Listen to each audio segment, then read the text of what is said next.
Hey everyone, thanks so much for joining me here today. We'll do a seated yoga session. I'll give options for standing as well, if that's what you like, but I feel like I haven't posted a seated video in a while. And according to yoga and Ayurveda, the spring is actually maybe not the best time to get into like serious intense workouts, especially if you've been spending the winter inside hibernating. You might feel the pressure to get that spring body going, getting ready, you know, those magazines that say bikini ready in 6 weeks. Okay, I don't know who does that. In my mind, if you have a bikini, you're bikini ready. So we're good already. And at this time of year, maybe getting back into movement if we've been hibernating. My favorite word for workouts in this time of year, in line with sort of yoga and Ayurvedic ways of thinking, is invigorate. We're in the kapha season, which means that it's damp, wet, we might feel heavy and mucky. So anything we can do to lift, lighten, invigorate is perfect. It's a really dreary day here today. It might be a very dreary day for you as well. So we're gonna kind of go with the theme of April showers, bring May flowers. A theme that might mean taking the good with the bad, or enduring some kind of poopy stuff to deal with the good stuff that's coming. And remembering that not everything is a means to an end, that we can find a way to be okay with whatever is right now. So we'll do some kind of floral theme stuff. I have my floral tights on. We'll do a variation of a rose thorn bud meditation. And we're actually going to start with what I sometimes heard called flower breathing or petal breathing. So we imagine that our hands are like flowers, and every time we take a breath, we put down one petal of the flower. So we start with inhaling, and then as we exhale, we put down our thumb. Inhaling, as we exhale, we put down our first finger.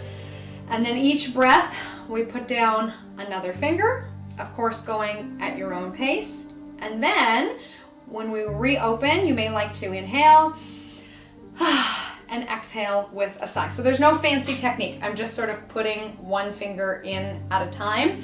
If your fingers are a little cranky, whatever approximation of this you like, or I've even seen people do with one hand moving the other and then switching hands. We know cranky fingers are a very common issue, so whatever you need to do to make this work, and always we could do it as a visualization instead, picturing a flower in our mind and the petals folding in one by one and then blossoming and opening out again. Okay, probably too much information for a very short technique, but here we go. So sitting comfortably. Of course, you could be sitting on the floor. You could be riding the bus right now. I don't know where you are, but if it makes sense for you, we can rest our hands on our laps. We can close our eyes. Long, tall spine.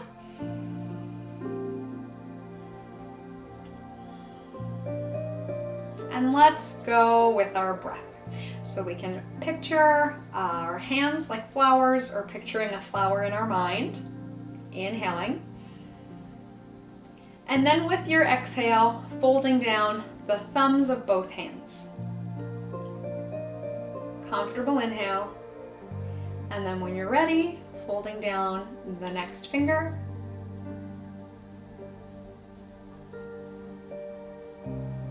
And then the next and the next, until we finally open all the fingers out again.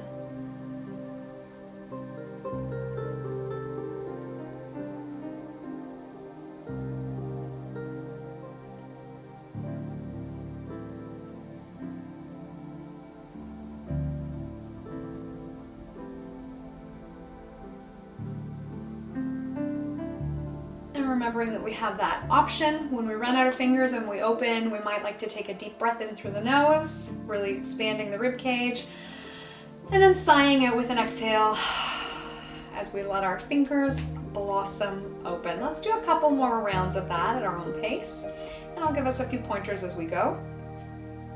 It might be more comfortable to use the thumb to hold down the other fingers. Or we might even like to flip the palms down so we can pin our fingers against our thighs.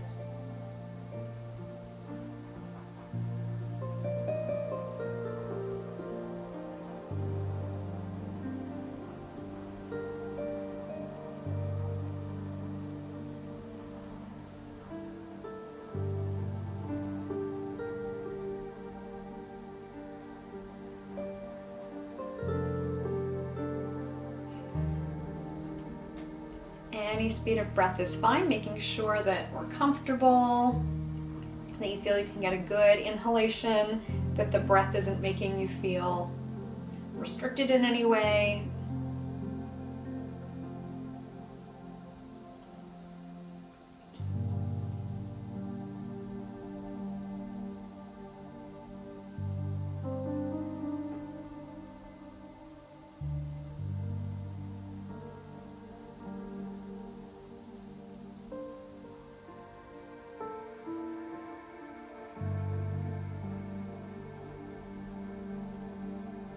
And we'll do roughly one more round, but I'll tell you, now that we've been doing it a little bit, this technique is often used to steady a busy mind because we have something to focus on. So let's go through one more time. And you may notice that you feel your busy mind is being steadied by focusing on our fingers.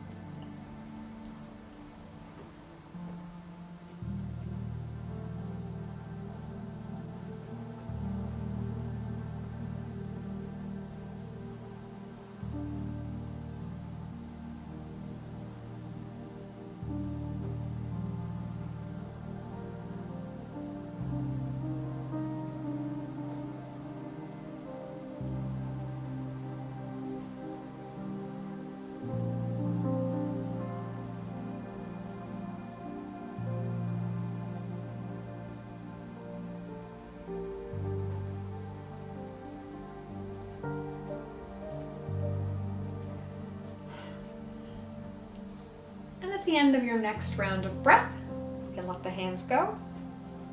We can open the eyes. And then let's do a little mobility work for our hands. So we can circle our wrists one way and then the other.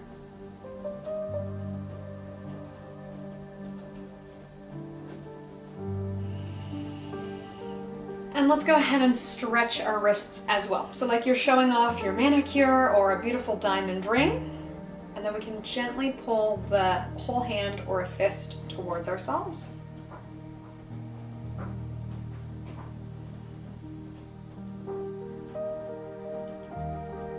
Let's do the same on the other side.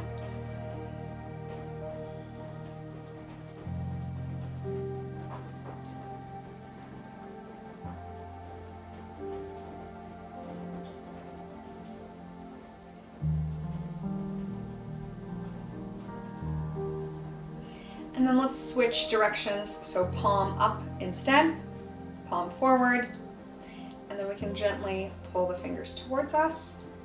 So our wrist is in the same kind of position it would be in if we were doing push-ups, getting that kind of stretch. So if by chance you have trouble doing push-ups because your wrists are so tight, this would be a great stretch to do to help out with that. Or even sometimes people prefer the fingertips up.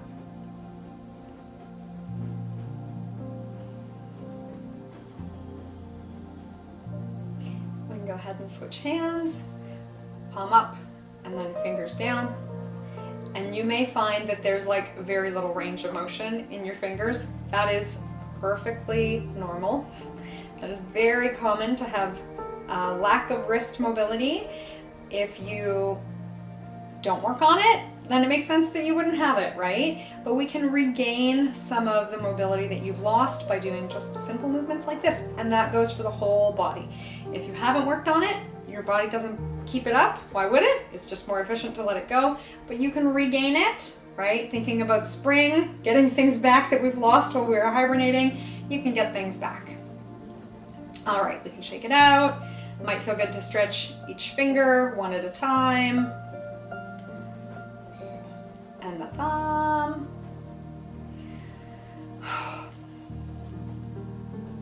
All right, let's do one more with our hands. We're gonna do lotus mudra. So mudras meaning yoga poses for our hands, and lotus being that beautiful flower. And there's a little saying in the yoga world, no mud, no lotus. So we love the beautiful lotus. We love that end result, the image of purity. But what does the lotus have to do to get to the surface? It has to send a shoot up through the muck to get to the very top and then finally open its petals into the sun, which I know we're all hoping for here as we head into spring. looking forward to sunning ourselves soon enough, right? We're gonna make it through the mud. So we'll take our hands, we'll take thumbs together and pinkies together, fanning our fingers out into a beautiful flower, or the closest approximation of it that we can do. And let's bring it towards our collarbones. If it's more comfortable, of course, we could rest the hands down. And let's do Ujjayi breath. I like to do that with this one to bring awareness to the throat. So Ujjayi breath are sometimes called restriction or resistance breathing. We're gonna just slightly tighten the muscles in the inside of the throat. We leave our neck muscles relaxed, just enough so we can hear a gentle wheeze in our ears. Feel free to close the eyes. Often people say sort of like that sound when you're fogging up a mirror, but inside. Very gently. I've also heard this called our secret sound, so we can hear it, but other people around us can't. We keep the mouth closed and the jaw relaxed. So really, we're just breathing normally, breathing comfortably, but we use the muscles in the inside of the throat, or to you it might feel like the back of the tongue, to create a little resistance so we can hear our breath.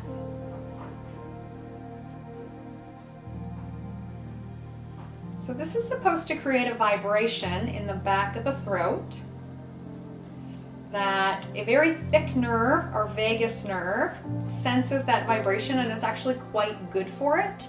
It's supposed to be calming for us and help with all sorts of bodily functions generally related to relaxation, resting, digesting, sleeping, feeling soothed. So noticing how this resistance breathing feels for you, you may already notice that you are tapping into that ability to stimulate the vagus nerve to calm the body. We can imagine that we're smelling a beautiful lotus, or you may have another favorite flower.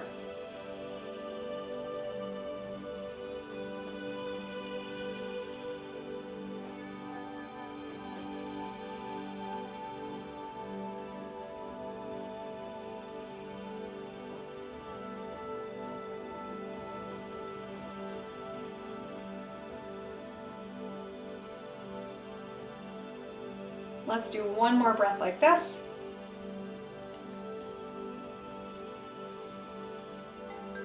We can go ahead and open the eyes. And let's work some coordination. Sort of like this kind of touching your finger to your nose without looking idea. We're gonna inhale up and then bringing our hands into Lotus Mudra on the way down without looking. So we're challenging our proprioception.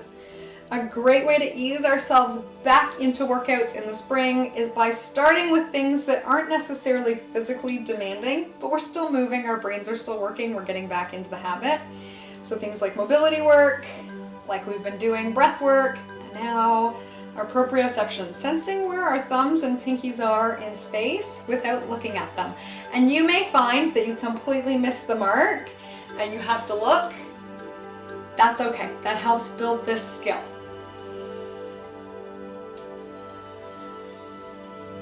We'll do a few more, lifting our energy up. You could still be doing that resistance breathing or our Ujjayi breath along with this.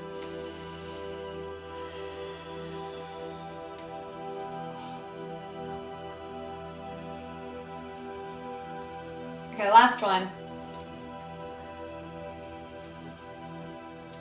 Let's do one more for proprioception, sensing where our arms are in behind us. Can we reach our thumbs and pinkies together in behind? Maybe we can interlace. Maybe our hands are nowhere near that, but we can hold on to the chair, or if you're sitting on the floor, even putting fingertips on the floor to open and stretch across the chest.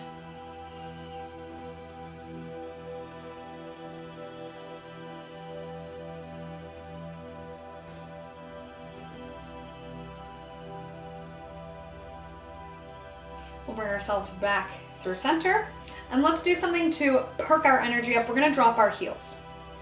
So you can do this actually quite aggressively where you are. Because of the acoustics of how I'm filming this, the microphone's gonna pick up all the noise. So I'm gonna do it in a little bit more of a relaxed fashion so it doesn't make a lot of sound. But actually vibration is good for our bodies depending on how you do it. In this sense, it's good. We don't want excessive vibration. Obviously, anybody who's ever lived over top of the subway knows what that is like. But we can invigorate our bodies by starting vibration. So we're dropping the heels on the floor, shaking up the lower body. Again, if you're feeling sluggish, you don't feel like a workout, you've been hibernating for months, this is a great way to get our bodies going. We're gonna do the same thing with a soft fist or fingertips on the chest. Just under our collarbones, there's an acupressure point here. And again, fingertips, soft fist, whatever you prefer. Again, acoustically, it just makes less noise if I do fingertips so that we're not listening to me bashing around. If you prefer to be like a gorilla and like really go for it, yeah, we can wake our systems up with that. I would love to see, there's research to say that like 2 minutes of movement in the morning is beneficial to wake you up. I would love to see a study done where people like bang on their chests like a gorilla or like Tarzan and see if it helps promote wakefulness in like a beneficial way, if they can sense that in the rest of their lives. Okay, we're gonna take the feet wide. Same idea. If you're feeling like you want more work, feel free to come off the chair into a plie and really work your inner thigh muscles. We're gonna drop the heels. You can make a lot of noise if you like. You can be quite aggressive with it. And now we're gonna get our shoulders to bounce with it. Maybe again, a little coordination challenge to get them going together. And we can just take the arms out, let the arms hang heavy. You can add your own kind of funky style to this if you like. Really let the shoulders bounce. You might notice that it helps loosen up if you have like a crick in your neck. Again, all these things that we do while we're hibernating over the winter, maybe we spend a lot of time lying in bed and then we sleep funny and our neck feels funny, so we can loosen that up. All right, let's hold the heels up. We're gonna hold the shoulders up, really squeeze.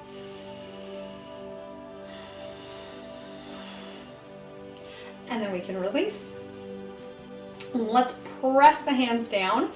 Drop the shoulders down, and we'll take ear to shoulder, doesn't matter which way, one direction, stretch out the side of the neck.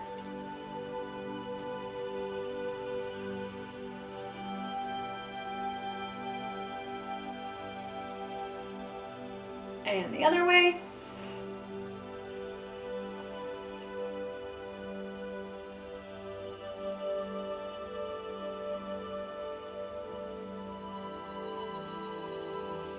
Come back through center. We'll drop the chin to the chest.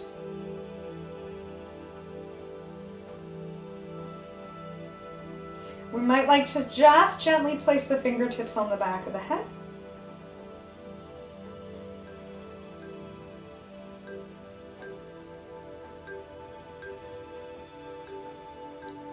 And then let's actually bring the feet maybe a little further forward to counterbalance us, because we're going to take our fingertips behind our head, elbows out wide, and let's lift the chin up.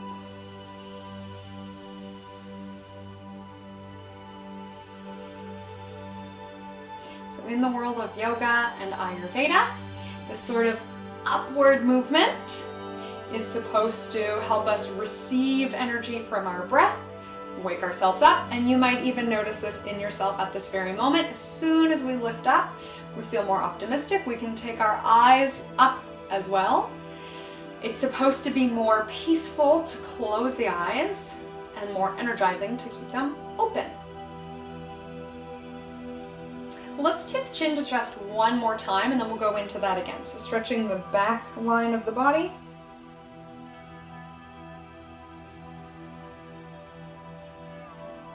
And then once more opening up, lengthening out the front line of the body.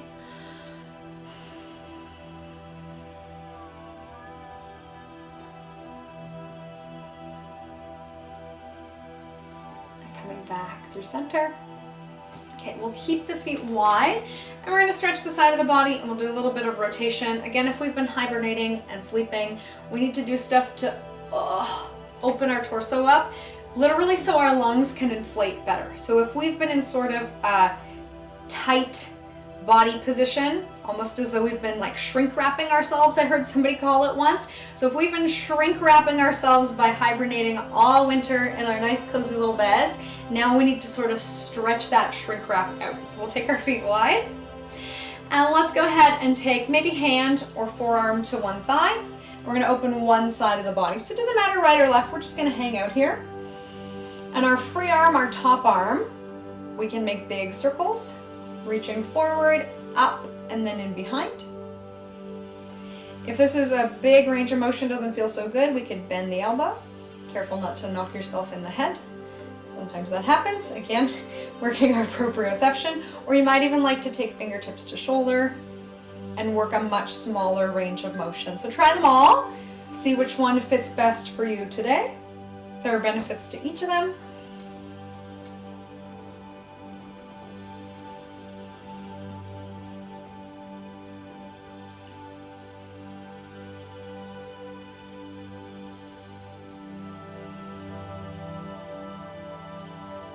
We'll do one more here. And then we'll come up to seated. Let's give the shoulders a roll. And then we'll do the other side. So we might notice one side feels stretched out and the other side feels tight. We can take hand or forearm to thigh. Let's make this side match. Big stretch up and over, stretching one side of the body. And then yogi's choice. We might like to do a big range of motion, maybe a little smaller, or maybe much smaller.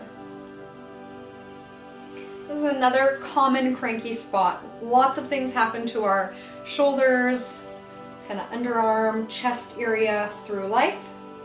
So you might find that one side is flowing free and the other side, ooh, maybe not so much. The one thing that I hear my clients say is that they have trouble closing the trunk of their car or their SUV, hatchback, something like that. So this can help with that range of motion if that is a concern for you, or maybe reaching for things on the top shelf.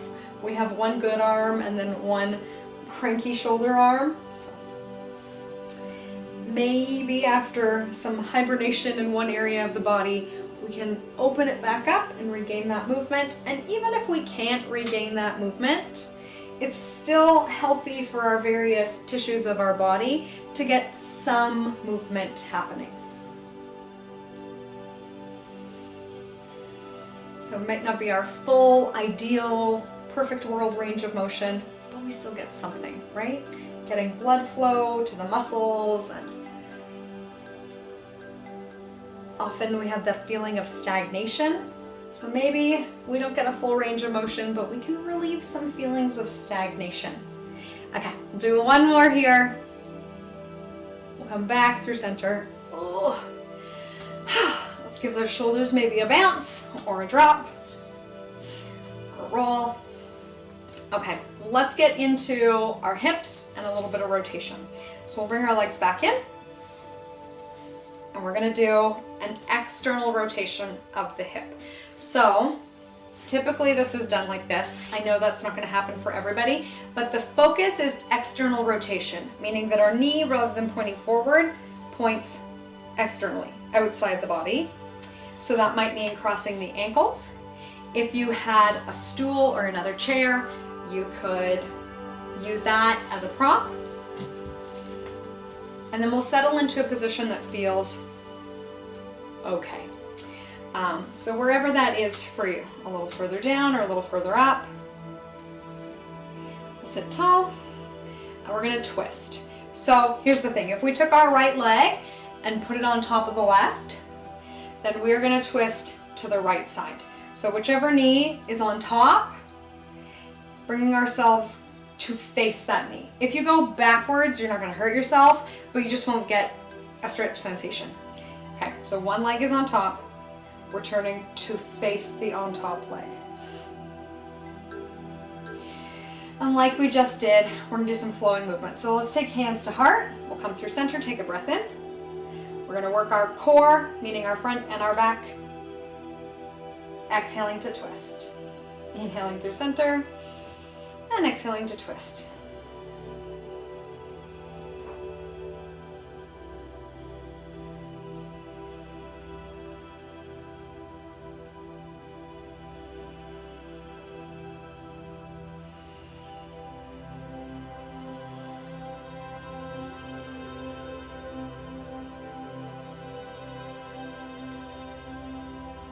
We'll go a couple more and then we'll stay in the twisted position.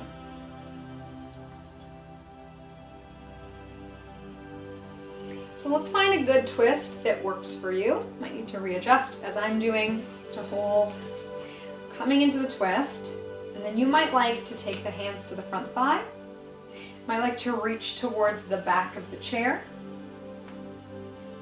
Some of us like to come actually quite far forward in this with or without the twist. So kind of play with it here as long as we're not slumping.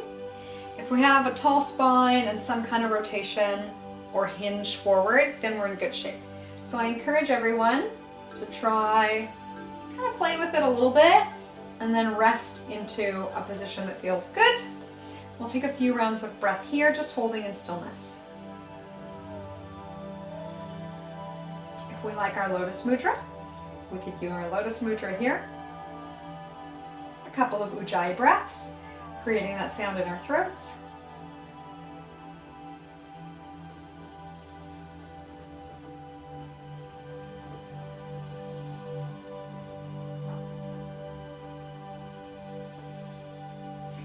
Back through center. And then I want to get a little bit of flowing movement for this leg. So we might lift and lower, or might be a little bit lower, or might even be all the way down on the floor. But again, loosening up any stagnation in the hip. So any kind of in and out movement for this leg, and we're in good shape. Might like our hands to help us out. Do a couple more. We'll let it go. And we'll switch right to the other side. Okay, so our hips probably aren't perfectly symmetrical, right? We could be lower, we could be higher.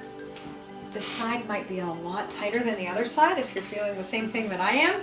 Let's find a spot to settle. So we're holding still in the lower body, sitting tall in the upper body. Our top leg, we're going to twist towards it. If you went backwards on the first side, go backwards on this side too. That'll make it symmetrical. But I'm sure we didn't go backwards, right? We went the right way. So we're twisting towards our top leg. We can take hands to heart center. And we're gonna flow. Inhaling to sit tall. And exhaling to twist. Going at our own perfect pace. And just observing what comes up.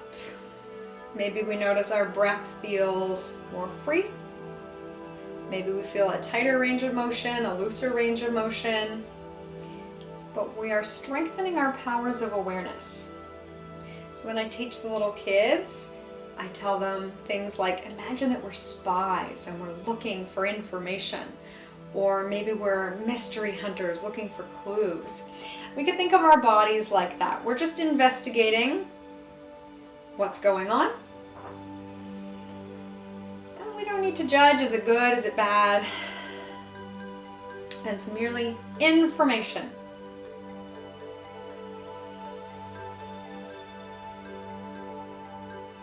And then we're ready to settle in. So if we maybe need to readjust our legs, that's fine. Coming into a twist. Maybe we like to hold the back of the chair to help us in our twist, or the seat or something. Might like to come forward with a straight spine. Might like to twist and come forward. Finding a spot to settle in where we get some kind of twist sensation, looking for the right level of sensation. So you might really want to dig in, might want to be a bit more cautious, that's up to you. And if we like our Lotus Mudra, we can do it here one more time. Maybe bringing to mind the scent of our favorite flower.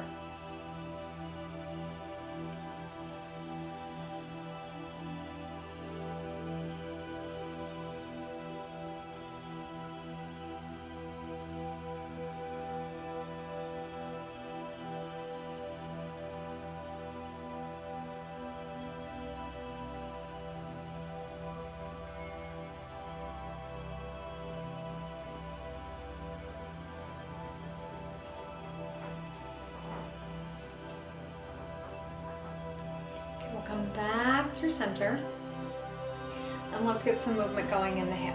So we can lift and lower wherever the leg is. We can take it out. Our Hands might help us move our leg.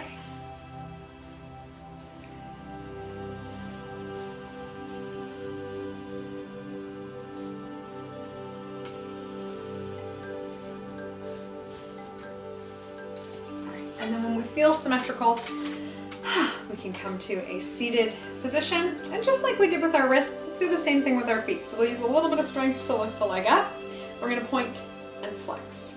It might help you put the mind and the muscle to do the same thing, hand and foot together. Or we might like to hold onto the leg or hold onto our chair for support. For more challenge, we could take the hands in behind the head. Let's draw a circle.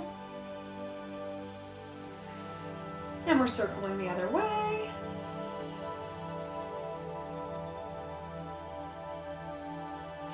And let's go ahead and switch sides. We'll release. And maybe this side needs a slightly different variation. So yeah, we have our option up and down if we like, support if we like, opening up.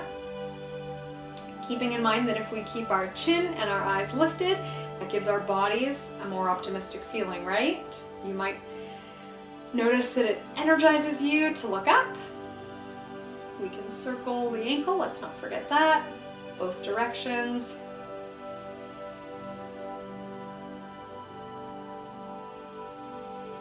We'll come back through. We'll release. Let's go ahead and stretch forward, loosening up the back a bit.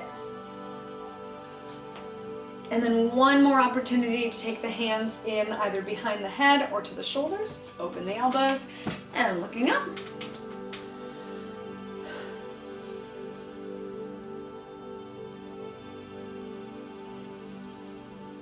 Okay, we'll go ahead and release. And we'll finish with a variation of rose, thorn, bud. So I will guide you through this meditation. I have done this in the past as a drawing exercise.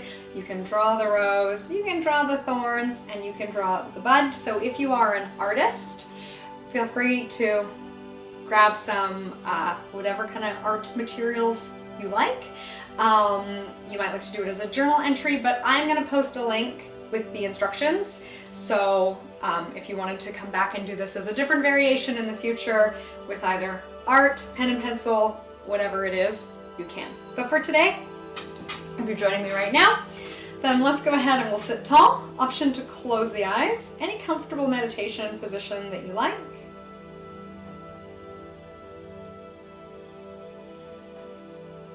Of course, if we're more comfortable with the eyes open, we could have hands on chest or belly to focus on our breathing.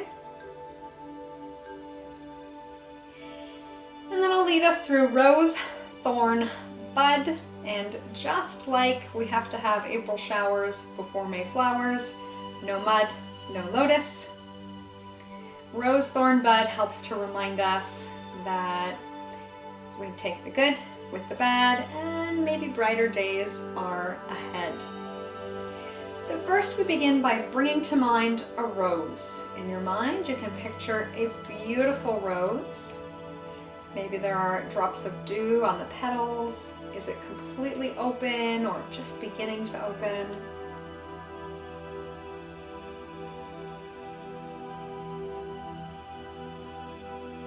And this rose symbolizes something that's going well for you. So this is our item of gratitude, joy, love, appreciation. Noting in your mind something, or maybe many things come to mind that are going well for you in your life right now. And if nothing really comes to mind, of course, you could recall something from the past or something you're looking forward to in the future.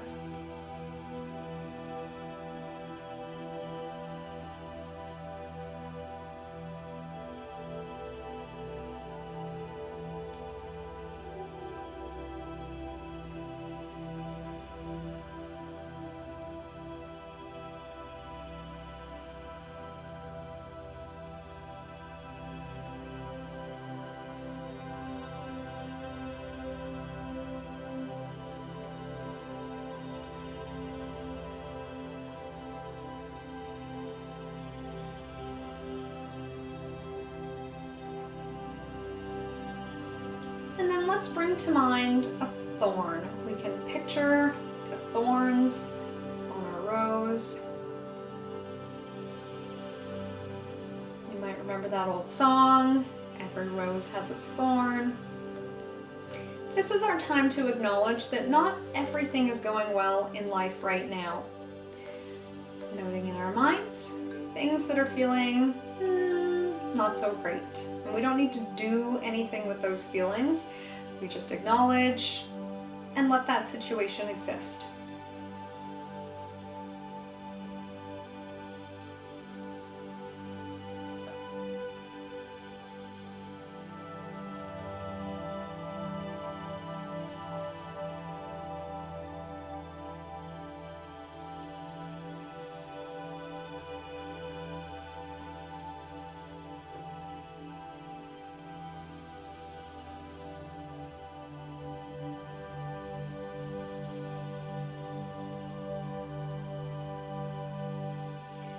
We bring to mind a bud. And this represents an act of kindness that you've seen lately. Or maybe you saw a good news story, or someone told you something good that was happening for them. But being able to experience sympathetic joy, happiness for others, can often give us a little boost emotionally. So maybe you remember seeing someone holding the door open for someone else. Someone you know is looking forward to something or had something good happen to them. And bringing that to mind here.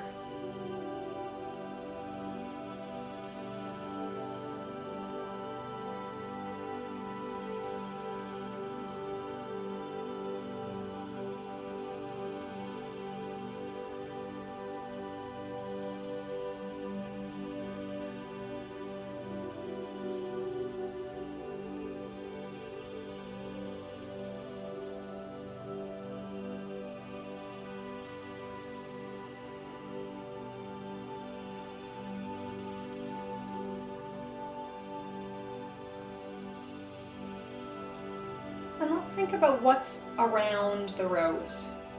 It's growing out of the ground, isn't it? It has a good, healthy foundation. And thinking about the foundation of your own life, things that support you. Again, we don't need to do anything with these feelings, just noticing the supports you have in your life. And sometimes it's things that aren't quite connected to you at this moment, like you live in a world where somebody plows the roads, or you had an education, someone helped you become literate.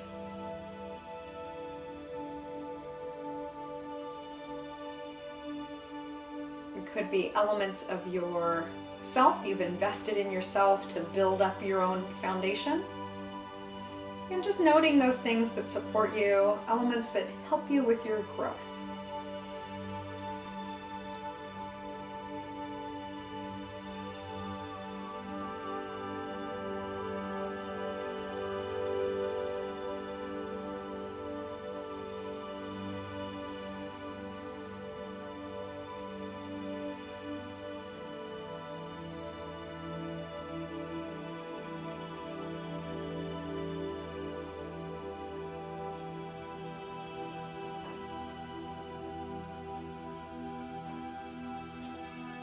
And then let's come back to April showers, thinking about the rain coming down on this flower. And I like to picture each raindrop as someone who can help you on your way. Someone you have in your life or have had in your life in the past who helps you grow. So this could be a real person in your life who you see regularly. Or it could be someone whose efforts you've benefited from. So if you follow some motivational speaker or read books by somebody, you can include them, thinking of them as a drop of rain, falling on you, helping you grow.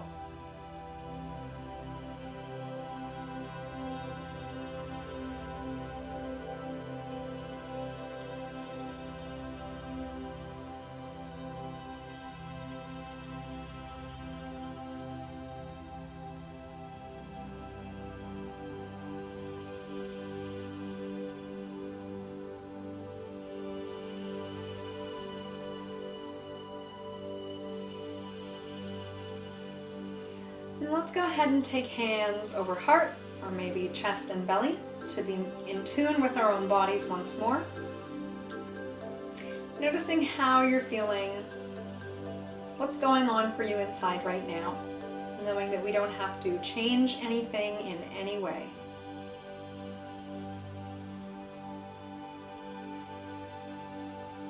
Noticing our movements of breath, reminding us that we are here, alive.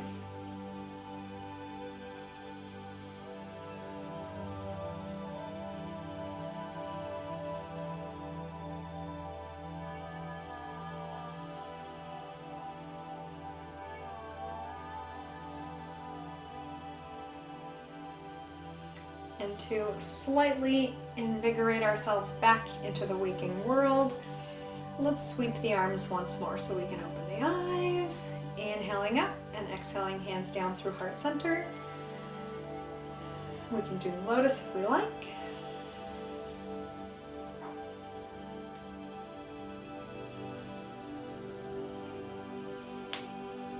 And then the next time our hands are at heart center, we can leave them there. Thank you so much for joining me here today. I hope you enjoyed this session and feel a little boost as we head into spring. From my light to yours, namaste.